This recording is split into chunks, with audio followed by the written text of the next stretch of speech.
చాలా రోజుల తర్వాత ఒక క్వాలిటీ ప్రోగ్రాంలో పాల్గొన్నాననే తృప్తి నాకు కలిగింది. ఎందుకంటే ఇది అవసరమైనటువంటి సమావేశం, అవసరం కంటే కూడా అత్యవసరమైనటువంటి సమావేశాలు. ఇట్లాంటివి జరగాల్సిన అవసరం మన సమాజంలో, మన దేశంలో చాలా అవసరం ఉంది. ఎందుకంటే యూత్ ఆలోచనలు కానీ ఈ సమాజంలో మార్పుకి చాలా కీలక పాత్ర పోషిస్తాయి. సో కాబట్టి ఎక్కువ 99.99% యూత్ ఉన్నారు. చాలా సంతోషంగా ఉంది ఈ కార్యక్రమము, ఇట్లాంటి కార్యక్రమంలో పాల్గొనడం. అయితే నాకు ఇబ్బంది ఏంటంటే ఫస్ట్ నేను అసలు ఎవరెవరు పాల్గొంటున్నారో అడగలేదు. అంటే నాకు వేణన్న కానీ యాకూబ్ గారు కానీ అంత పెద్ద వాళ్ళతోటి ఫస్ట్ టైం నేను సభలో పాల్గొనడము, కార్యక్రమాలు తెలంగాణ సాహితిగా నిర్వహించడము అంతవరకు ఓకే, కానీ వాళ్ళతో కలిసి మాట్లాడడము ఈ విధంగా ఇదైతే మొదటిసారి. అయితే ఈ బుక్ చరణ్ అడిగినప్పుడు నాకు ఫస్ట్ బుక్ చూసినాక చెప్దాంలే అనుకున్నా. చూసిన వెంటనే అరుంధతి రాయ్కి సంఘీభావం అంటే నేను ఆమె మీద ఊపా చట్టం ప్రయోగిస్తున్నారు అన్న వెంటనే మానవి, మా నవ తెలంగాణ మానవి పేజీలో ఈమె గురించి ఒక వ్యాసం రాశాను. వెంటనే ఒక ఆమె పరిచయంతో ఒక వ్యాసం రాశాను, అది గుర్తొచ్చింది. బుక్ తెరిచిన వెంటనే పాణి గారి ముందు మాట కనిపించింది. తర్వాత నా ఫ్రెండ్ నస్రీన్ ఖాన్ కవిత్వం కనిపించింది. లాస్ట్కి వెళ్తే young dynamic poet Moumita Alam poetry కనిపించింది. చరణ్ది, ఇబ్రహీం నిర్గుణ్ గారిది, రాముది, ఇట్లా తెలిసిన వాళ్ళందరూ పోయిటరీ ఉంది. అయితే నేను నాది లేదే ఇందులో అని కొంచెం ఫీల్ అయ్యాను. సో నేను లేని ఇలాంటి సభలో అన్నా పాల్గొని, ఈ సభలో అన్నా పాల్గొని నా సంఘీభావం తెలియజేసినట్టు ఉంటుందని జస్ట్ ఒక 2 నిమిషాలు మాట్లాడడం మాత్రమే వచ్చాను. ఎందుకంటే సార్ చెప్పారు, యాకూబ్ గారు అలాగే వేణుగారు కూడా చాలా విషయాలు మాట్లాడతారు. కాబట్టి నేను చెప్పదలుచుకుంది ఏంటంటే ఇది అరుంధతి రాయ్కి ఆమెకు ఒక్కదానికి కాదు సంఘీభావం, మన దేశానికి సంఘీభావం, ఇది మన రాజ్యాంగానికి సంఘీభావం, మన ప్రజాస్వామ్యానికి సంఘీభావం. ఎందుకంటే మాటలే దేశద్రోహం అవుతున్నాయని మాటలు ఒక్కటే కాదు, మాటలు మనం బయట ఎట్లా పడితే అట్లా మాట్లాడుకోవచ్చు, మాట్లాడుతున్నాము, దేశద్రోహం అయింది. మనం ఇంట్లో తినే తిండి కూడా ఇప్పుడు దేశద్రోహం అయిపోయింది.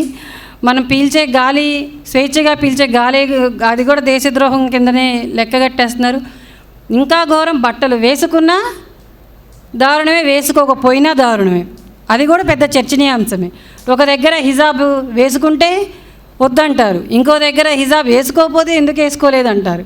వీటన్నిటి నేపథ్యంలో ప్రశ్నిస్తున్నటువంటి గొంతులు ఏవైతే ఉన్నాయో ఆ గొంతుల్ని అణచివేసే ప్రయత్నం తీవ్రంగా మన సమాజంలో జరుగుతూ ఉంది. అటువంటి సమాజంలో ఇటువంటి వాళ్ళు అన్యాయంగా జైలు పాలైపోయి గొంతులు నొక్కేసి అండగా నిలబడే వాళ్ళందరికీ గొంతుల్ని నలిపేసేటువంటి ప్రయత్నం జరుగుతూ ఉంది. కాబట్టి ఇటువంటి వాళ్ళందరినీ మనం కాపాడుకోవాలి అంటే, ఇందాక తను పోయిటరీ చదివేటప్పుడు చెప్పింది, గర్భం ఫలిస్తే తుపాకుల్ని కళల్ని కంటాను అని.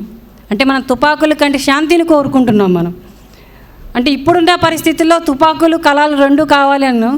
కళలు పెరిగితే తుపాకులు తగ్గిపోయి శాంతి ఎక్కువ వచ్చే అవకాశం ఉంటుంది. ఆ కళలు ఏవి అని అంటే ఇట్లాంటి కళలు, అభ్యుదయంగా ఆలోచించేవి, ప్రోగ్రెసివ్గా ఆలోచించేవి, మంచి సమాజం కోసం కలలుగనేటువంటివి, సమానత్వం కోరుకునేటువంటివి, అణిచివేతకు గురవుతున్నటువంటి అండగా నిలబడేటువంటి కళలు చాలా అవసరము.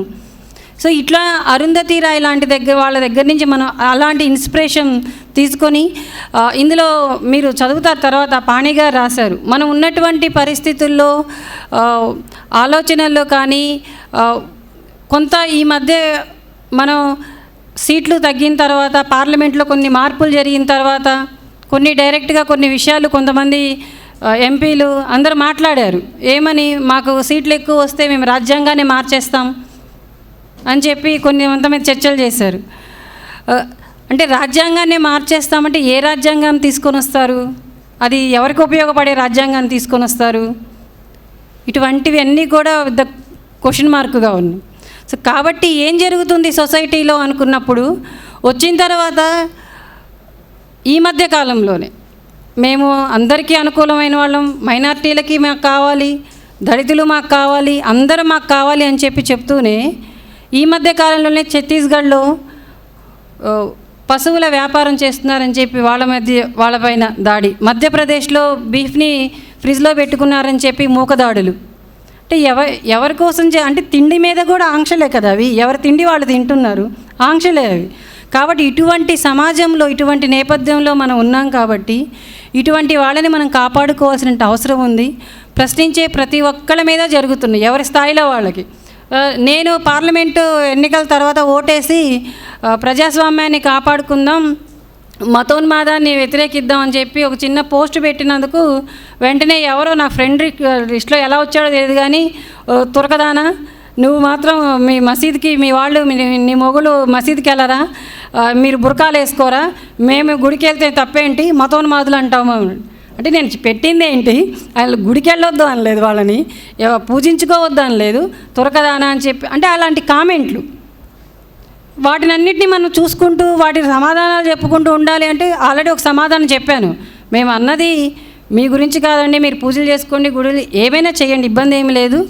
కానీ ఏదైతే అణిచివేస్తూ ఉన్నారో, దాడులు చేస్తూ ఉన్నారో, ఎవరి తిండి వాళ్ళని తిననివ్వండి, ఎవరి బట్ట వారిని వేసుకొనివ్వనండి, ఎవరి స్వేచ్ఛకి వాళ్ళు ప్రశాంతంగా బ్రతకనివ్వండి అని చెప్పి పెడితే దాన్ని వదిలేసి మిగిలిన నా పాత పోస్టులన్నీ ఓపెన్ చేసి ప్రతిదానికి కామెంట్లు పెట్టడం మొదలుపెట్టారు. వెంటనే బ్లాక్ చేసేసి ఇక అట్లాంటి వాళ్ళు ఇక అదే పనిలో ఉంటారు. ఇప్పుడు చేస్తున్నదే అది. సోషల్ మీడియాని విపరీతంగా ఉపయోగించుకొని ఎక్కడెక్కడ అవకాశాలు దొరుకుతాయో, ఎక్కడెక్కడ ప్రశ్న అణిచివేయాలో మాట్లాడనీయకుండా చేయడానికి చాలా తీవ్రంగా అన్ని రకాల ప్రయోగాలు చేస్తున్నారు, అన్ని రకాలుగా ఉపయోగించుకుంటున్నారు. కాబట్టి యువత మీద అత్యంత బాధ్యతలు ఇప్పుడు ఉన్నాయి. కాబట్టి అందరూ కూడా ఆ విధంగా ఆలోచించి మన కళాన్ని ఒక మంచి సమాజం కోసము, అణిచివేత కోసం ఎవరైతే ప్రశ్నిస్తున్నారో, వాళ్ళ ప్రజల తరపున అండగా నిలబడుతున్నారో వాళ్ళందరికీ మన అందరి కళలు కూడా అండగా ఉండాలని చెప్పి కోరుకుంటూ థ్యాంక్ యూ ఫ్రెండ్.